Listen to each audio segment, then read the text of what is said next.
this is a World Learning tutorial channel for you.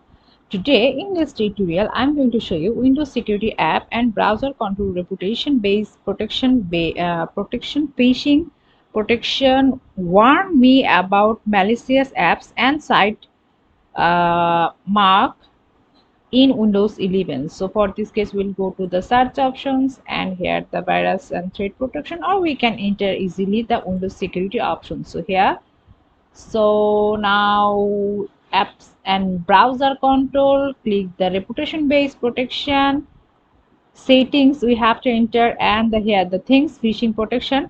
First of all we have to on these things. See, I have on. Now the thing is warn me about malicious apps and sites. See, now it will happen. See, so in this way we can do these things. So thank you so much for watching this video. Please subscribe this channel. Hopefully this tutorial will help you so much.